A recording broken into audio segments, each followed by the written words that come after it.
किसी जमाने में एक बड़ा सौदागर एक शहर में रहता था। इसकी दौलत का कोई हिसाब न था और उसका नाम इज्जत व वकार से लिया जाता था। मगर उसकी दौलत से ज्यादा मशहूर उसकी बेटी जर्री थी। जर्री न सिर्फ हसन व जमाल में बेमिसाल थी बल्कि इसका दिल भी सोने का था। वो हर गरीब, मस्कीन और मुसाफिर की मदद करती, यतीमों को खाना खिलाती और बीमारों की देखभाल करती थी। शहर से कुछ फासले पर पहाड़ियों के दामन में एक गरीब चरवाहा रहता था जिसका नाम जमील था। इसका घर छोटा सा था और वो सारा दिन अपनी बकरियां चुराता, दरख्तों के नीचे बैठकर बांसुरी बजाता। इसकी मां फौत हो चुकी थी और उसके वालिद बीमार थे, जिनकी दवा और इलाज के लिए वो दिन रात मेहनत करता था। जमील कई बार जर्री को शहर में देख चुका था, जब वो यतीम बच्चों में खाना बांटती या बीमारों की मदद करती। इसकी नर्म मिजाजी और खुलूस ने जमील के दिल में एक ऐसी चिंगारी भड़काई जो कभी बुझ न सकी। मगर वो जानता था कि वो एक मामूली चरवाहा है और जर्री एक अमीर सौदागर की बेटी। इन दोनों के दरमियान फासला इतना था जैसे जमीन और आसमान। तीसरा बाब, किस्मत का इम्तिहान। एक दिन सौदागर अचानक बीमार पड़ गया। इसके बदन में एक अजीब जहर फैल गया जिसका इलाज किसी हकीम के पास नहीं था। तबीब आए, नुस्खे आजमाए गए, मगर कोई दवा काम न आई।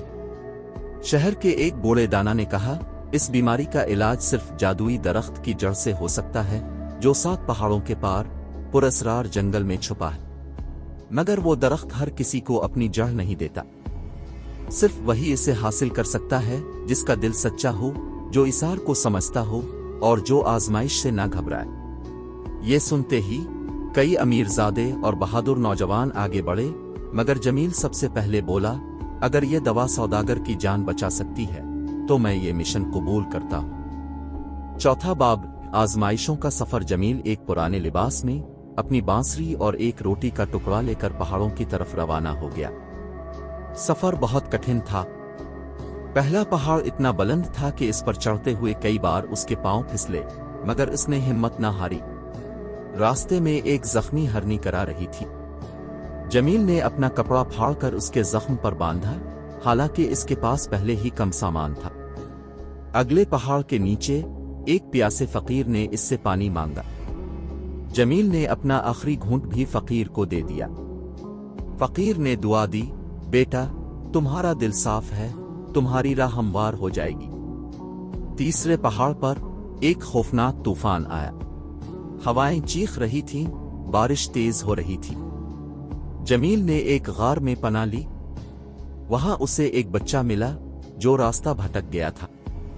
जमील ने अपनी चादर उसे ओढ़ाई और पूरी रात उसके साथ रहा, जब तक कि सुबह उसे इसके गांव वापस न पहुंचा दिया। पांचवां बाब, जादुई दरख्त और देव का इम्तिहान। आखिरकार 7 दिन के लंबे सफर के बाद जमील एक घने जंगल में पहुंचा जहां जादुई दरख्त खड़ा था। जैसे ही वो इसके करीब पहुंचा, दरख्त के पास खड़ा एक देव जोर से हंसा, ये जड़ हर किसी को नहीं मिलती। अगर तुम वाकई इसके काबिल हो तो साबित करो कि तुम्हारा दिल सच्चा है। जमील ने कहा, मोहब्बत, कुर्बानी और खुलूस से बड़ा सबूत और क्या हो सकता है। फिर इसने अपनी बांसुरी निकाली और वो धन बजाई जो उसने जर्री को देखकर बनाई थी। बांसुरी की आवाज ऐसी थी जैसे बहार की पहली बारिश, जैसे दरिया की नर्म लहरें, जैसे किसी माँ की लोरी। दरख्त के पत्ते चमकने लगे, जमीन हल्की सी लर्स और देव खामोश हो गया। चंद लम्हों बाद दरख्त के नीचे एक सुनहरी रोशनी नमूदार हुई और दवा की बोतल वहां आ गई। देव मुस्कुराकर बोला, तुम्हारी मोहब्बत सच्ची है, ले जाओ दवा। छठा बाब, कामयाबी, मोहब्बत और इनाम। जमील महल वापस पहुंचा और दवा सौदागर को दे दी। चंद ही दिनों में सौदागर सेहतमंद हो गया। जब उसे मालूम हुआ कि एक गरीब चरवाहे ने इसके लिए अपनी जान दांव पर लगा दी तो वो बहुत मुतासिर हुआ। जर्री की आंखों में आंसू आ गए क्योंकि वो भी जमील के खुलूस से मुतासिर थी।